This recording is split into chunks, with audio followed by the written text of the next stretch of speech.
thank you so much for chatting with me today, because I want to ask you about just a small detail of the Christian life. Small detail. Small detail. I do the details. Yes. Yeah. The problem of evil. Oh.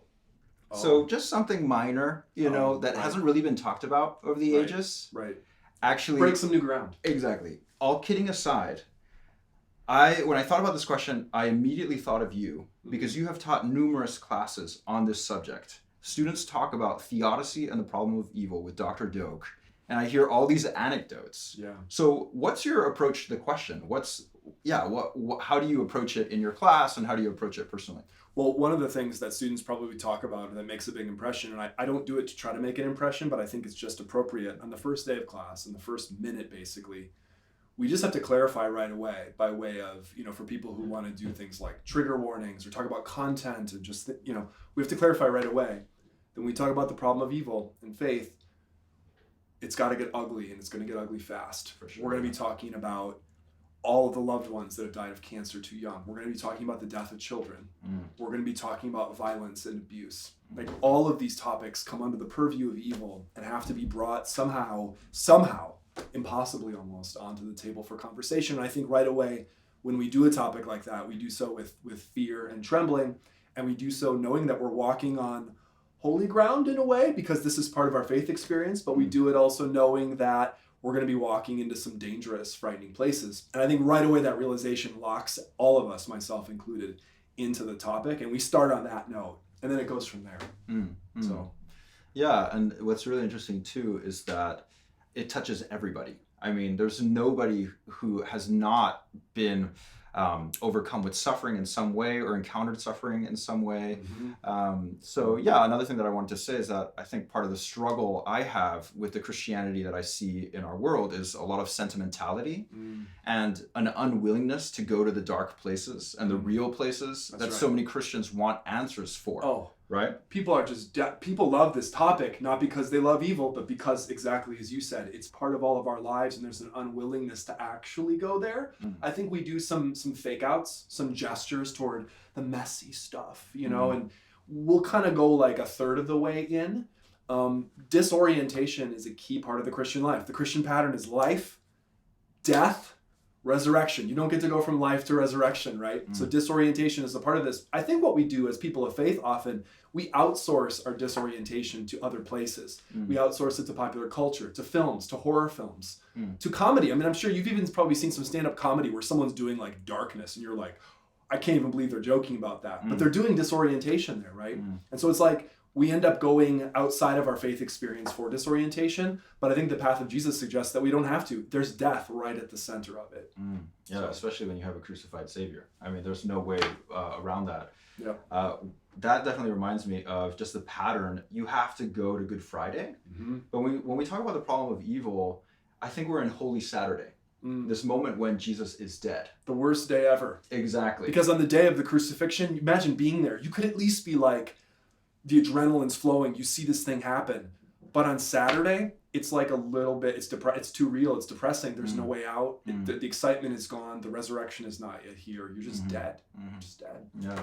And Psalm 88 is like this too, a psalm that does not have resolution. Right. So often we want that resolution too easily or too quickly. So definitely with the problem of evil, we are encountering the darkness, looking into these difficult subjects.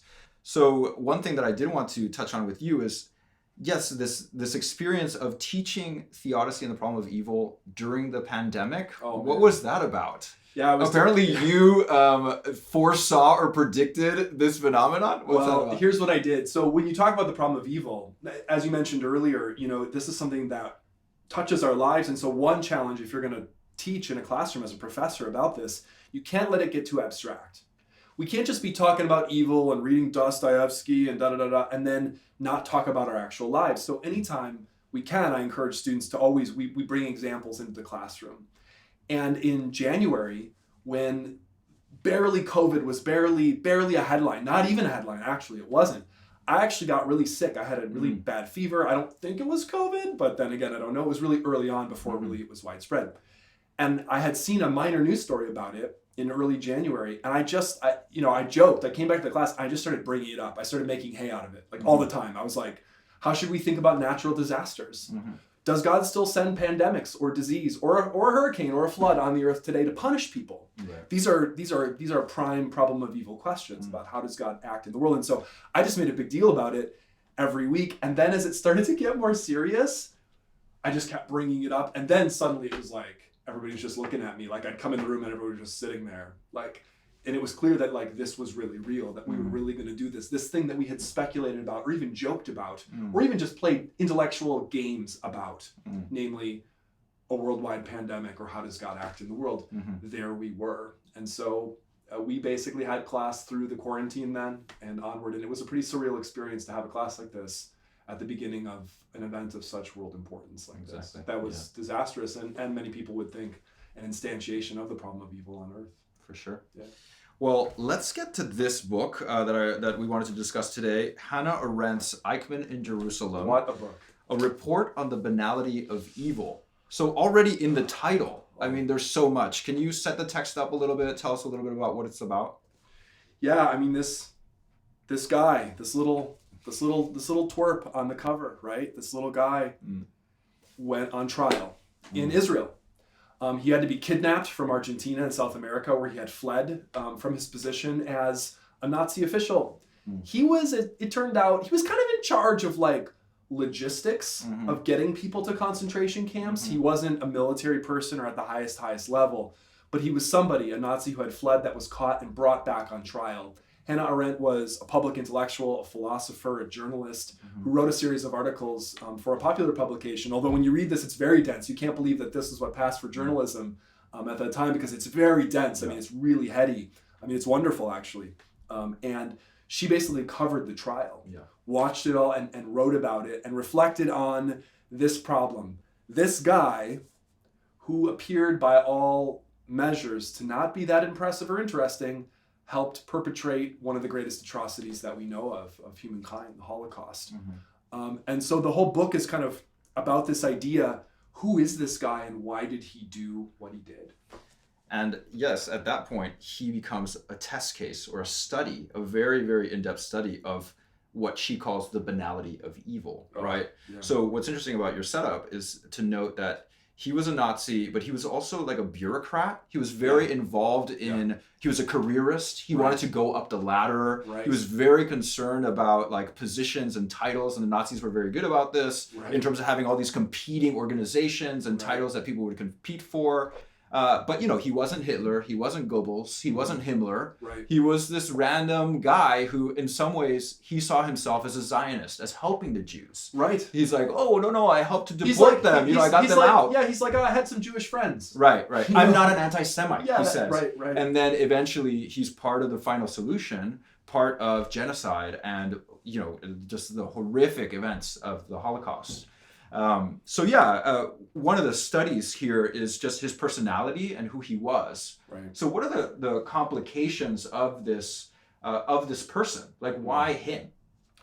A couple of complications that strike me right away, just in the first 50 pages. One, we're asked to think about, what is this trial really about? Is it really about hunting down some like mid-level bureaucrat? Or is this really about a show trial to show the world that in fact we have a face? We can put a face on evil. We can put a face on the cover. He's the scapegoat. He's the one. He's a scapegoat in a sense, or he's a representative. He certainly did evil things. There's no question. But he maybe didn't quite, and this is what's very, very disturbing about the book and about Eichmann's case. He maybe didn't quite rise to the level that we want someone who's evil, who is an architect of the Holocaust, to rise to. Like, for example, he's on the stand and Arendt is even noting little eccentricities about his manner. He's constantly wiping his nose and he's sniffling, and I think he sneezes at one point. Do you want to think of the embodiment of Satan on earth, the Nazis, the Holocaust, sniffling and having a cold? Or repeating cliches and forgetting things constantly? Not very impressive. Not very impressive at all. With that kind of evil and that kind of problem, that could start to get disturbing. Why? Because maybe when we go to look for evil, we're not actually peering around at night with a flashlight looking for some great monstrosity. Maybe we're looking at ourselves. Maybe we're looking at the world around us. Maybe I'm looking at myself as a careerist in the way I'm trying to do my thing. And then thinking, like Eichmann, what would I not do to actually get to the next level? Right. Things have to be lost. There are losses and gains. One person dies, another lives. I don't know. Who am I to say?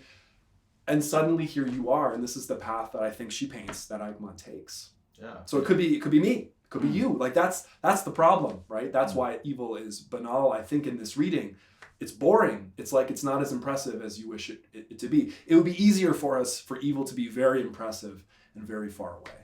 Yeah, and I think the complicity is really important too, right? So as a careerist, as somebody who says in the trial, I was just following orders, right? I was just doing what I was told to do. It was legal then. How can you try me for what was law then, right? Also, the trial takes place in Jerusalem, a very, very big deal in the newly established state of Israel. And so there's all this spectacle to it. She talks about like the theatrical elements of the trial from the very beginning. But she also talks about him as ludicrous, ridiculous, stupid. He has a bad memory. He's not really good at remembering the facts. It's like, well, maybe I was there, maybe I wasn't. Or was it selective bad memory? It's very inconvenient to remember some things. She brings up so many problems in this book. She got in pretty serious trouble for this book too. Very because of comments she made too, even about the Jewish victims of the Holocaust, pointing out, as she does in the book repeatedly, that there was the Nazis had a very cruel, horrible system of basically weaponizing Jews against each other in ghettos, and Jews were actually deporting other Jews. And she brings up a quote one time, which comes up again in the book, and I think became a controversy, namely that why didn't Jews try to resist in the Holocaust? There were many of them and only a few captors. They went like sheep to the slaughter, the person said. And so it raises this specter, this horrible idea that in fact the Holocaust was so insidious that it even turned the victim into the victimizer, and it takes you very deep into this. For sure. Yeah. Well, let's hone in on the final passage, which is Eichmann's final moments before he is executed. The execution. So, again, some sensitive topics here, but still very much worth reading because it encapsulates this concept of the banality of evil. Yeah. One of the things that's striking about the text is that although we have the phrase, the banality of evil, in the title, it doesn't actually come up until the very last page. She doesn't use it at all. Like what a literary maneuver. Exactly. And really the subtitle, A Report on the Banality of Evil, is the most famous phrase from the book. Exactly. Just that concept that evil is banal, but it's only, in fact, the last phrase of the book before the epilogue. Yeah. So why don't you read that first paragraph, and I'll read the last one. Okay, great. Adolf Eichmann went to the gallows with great dignity. He had asked for a bottle of red wine and had drunk half of it. He refused the help of the Protestant minister, the Reverend William Hull, who offered to read the Bible with him. He had only 2 more hours to live and therefore, quote, no time to waste, unquote. He walked the 50 yards from his cell to the execution chamber, calm and erect, with his hands bound behind him. When the guards tied his ankles and knees, he asked them to loosen the bonds so that he could stand straight. Quote, I don't need that, unquote, he said when the black hood was offered him. He was in complete command of himself. Nay, he was more. He was completely himself. Nothing could have demonstrated this more convincingly than the grotesque silliness of his last words. He began by stating emphatically that he was a Gottglaubinger, God-believer, to express in common Nazi fashion that he was no Christian and did not believe in life after death. He then proceeded, quote, after a short while, gentlemen, we shall all meet again. Such is the fate of all men. Long live Germany, long live Argentina, long live Austria. I shall not forget them, unquote. In the face of death, he had found the cliche used in funeral oratory. Under the gallows, his memory played him the last trick. He was, quote, elated, unquote, and he forgot that this was his own funeral. It was as though in those last minutes he was summing up the lesson that this long course in human wickedness had taught us. The lesson of the fearsome, word and thought defying banality of evil. Boom. Wow. What a couple of paragraphs. What did you, as you read this, when you think about, she says, the grotesque silliness of his last words, like, what is grotesque and silly to you about his last words? Well, it's this concept of the cliche, right? That's a mystery throughout the text. Like, why does he use these cliches? She sees him as like a husk. He's just an empty person. So he uses things that he hears, and then he is proud of repeating those phrases. Right. So I think in that last line, after a short while, gentlemen, we shall all meet again. We shall all meet again. There's the cliche, but also what? And just before that, he emphatically states that he does not believe in God, right? So it's just strange that he is not, a self-identified person of faith or something, but then he says, we shall all meet again. And so he's confirming this kind of judgment day or something like that. And then he says these things, long live Germany, long live Argentina, long live Austria. I mean, why Austria? Germany makes sense, and then Argentina makes sense because he goes to Argentina and he flees there. I shall not forget them, so... Does he mean the them is the we shall all meet again, and the them, you're thinking about the Holocaust victims, the people whose death transportation on trains to camps he arranged. Exactly. You're thinking about them. That's what I'm thinking about. We shall all meet again. Yeah, we'll all meet again. What are you going to say to them? Right. I shall not forget them. But this is the thing, right? He's just saying things. Yes, exactly. Like, this isn't like you'd love to see, but by saying you'd love to see, I mean it sarcastically in a sense, or as part of a deep need to like see evil embodied. You'd love to see the embodiment of evil at the gallows saying something just horrific and profound, right? That's more like fitting. That's more cinematic. You've got this guy here just bungling up words and repeating cliches, even up until the last minute, until he's about to be hanged. Yeah. How stupid can it all get? Right. Oh, very, very stupid, I think she wants to say. But is it almost offensive though? I mean, this is the offense of the book. How can you make the Holocaust into something banal or stupid? Right, exactly. So the result of stupidity, of what does banality mean really? Boredom? Boring? Was the Holocaust boring? For whom was the Holocaust boring, right? Well, it's boring in this case for the study of evil, precisely because people like him who were involved in it were boring. They were boring. Yeah. And what's weird is that I would think "we shall all meet again" is a profound phrase. But coming out of his mouth, it means nothing. They're just empty words. I shall not forget them. The Austrians? The Argentina? But in this passage, the top part is actually what really gets me. Mm-hmm. You love to play the tone game with texts. So this is the question. We don't always know how to read a tone, right? It's written and it's like we have to intone the text. Exactly. Yeah. So those first lines, Adolf Eichmann went to the gallows with great dignity. Right. I put a question mark there because I'm just like, is that true? Is she being sincere? Or is it completely just drenched in irony? Like we're supposed to read it like, Adolf Eichmann went to the gallows with great dignity. But then he had asked for a bottle of red wine and had drunk half of it. Do you go to your death dignified by being intoxicated because you can't handle it? Well, it's very dramatic because at first, that's right. At first, it's like you hear this line about the great the dignity. Then he rejects the minister. I don't have time to waste. You could almost be prepared at that point, that he is going to offer something profound. Yeah. Maybe minus, the half bottle of wine, but it's not clear. Maybe that means he's, that's the only medication he's going to take. Yeah, like the toughness. The toughness. Like, I don't need God. I've got this half bottle of wine. That's what I'm going with. But then to hear him utter these things. Yeah, the tone game is a good one there at the beginning. It almost is setting you up for this twist. Yeah. And also that he is completely himself. Right. He is in complete command of himself. So I think at that point it really hits home that he's just silly. This is who he actually is. You see him revealed at this banality at the very end. Right. So it's haunting. I walk away with thinking, absolutely, as you said, like, to what extent am I complicit? To what extent am I Eichmann? Right? Or can we all be Eichmanns, cogs in a machine? Oh yeah. Right? Yeah. Well, that line, he forgot that this was his own funeral. To think of these moments in our lives as we live, we're all marching toward death. We're all gonna die. Like you can add it up. You can take the year that you were born and be like, how many years do I want to live? I was born in 1979. I want to be 90. Maybe let's say I want to be 90. Like, well, I guess I'll be dying sometime in the 2060s or 2070s. That will be an actual date. Right. This is, you can't forget that this whole drama, this is our, in a way, we're leading up to our funeral. He didn't know.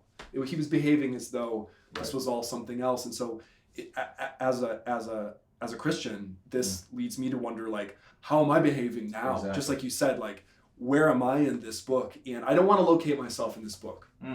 We always want to be the victim, not the victimizer. That's right. So when we read things about the Holocaust, we're like, oh yeah, we're like the Jews. We're not like the Germans. I'm like the Jews. Or, or in heroic tales, the Odyssey, I'm Odysseus. Or are you Achilles or Agamemnon in the Iliad? You want to do that. You don't want to identify here, though. You don't want to look into the mirror of this text. Because and be this guy. You don't want to be this guy. Oh my gosh. You don't want to be him because what I see, as a midlife, careerist, I see myself in a frightening way and I don't want to see it. But But through Hannah Arendt's work in this book, she forces me to look. She forces me to look at myself, forces me to think about my own funeral, forces me to think about my callousness toward others, or the ways I might very easily and in a very boring way commit evil just to promote myself, or because I believe, like Eichmann did, that power is the only measure of truth. Well, maybe we can end with this. Is there any way to fight the banality of evil? Is there any way to push back against it and to try not to be Eichmann? Are there clues in the text towards that? Wow. I don't know what kind of clues in the text there are. I mean, I could extrapolate my own just from the reading, like thinking, yeah, this desire, precisely that. I mean, like when Eichmann gets into Hitler's circle, let's say, maybe not inner circle, but into the circle of Nazi officials, his demeanor changes, and Arendt writes about this. Suddenly he's making very callous comments. Suddenly power is everything. And I think for me as a Christian, we have to do a total about face on that. To watch Jesus, in fact, march toward the cross, which was certainly a certain kind of power, but not the kind of power that his world wanted him to have in that moment, that wanted Jesus to have, and not the kind of power, I mean, we're professors. Like, do we see power as going very, as descent, as getting down into the dirt, into the dust in service? Or do we see power in titles, in ideas, in our collections of books, and in our own books that we write? I mean, we know how we see it. We see it in this other way. But I think the way of the cross shows us that way is a way to the wrong kind of death, right? A way to Eichmann's death, for example. And so for me, it's like it's a very blunt arrow pointing me back to the cross and thinking, what is a Christian life actually about? What do I actually believe power is? Yeah, well, what a word. I also think, at least in my reading, there's such an emphasis on deeds, right? What is this trial fundamentally about? What is this trial fundamentally about? It is about deeds and the judgment of those deeds. Yeah. So the theme of judgment throughout, I mean, I'm challenged by this text to think about what are my deeds? And then I think about Paul, you will be judged, right? And so I think to think about that judgment and the importance of what you do. And even in some ways, it doesn't matter what your motivations are as long as you do the things that God puts in front of you to do, right? And so there are moments in the text where I do, as you say, there's a change in Eichmann, and he could have turned. There is responsibility. There's a Danish case of the resistors, right? There are people who were able to fight against the system. So, so at least I walk away with that call to responsibility. Yeah, no, that's really good. I mean, and we live in this time now where so many of us are like, we're really into justice. We want justice. We want social justice and political justice and economic justice and criminal reform justice. And I'm reminded through what you say that there's no justice without judgment. Like something or someone is going to have to be judged for those kind of things to happen. So yeah, that word hits home to me as well. Well, thank you, Brian. This has been an amazing conversation, and we can keep talking about it with students and among us as faculty. I hope so. Thank you so much.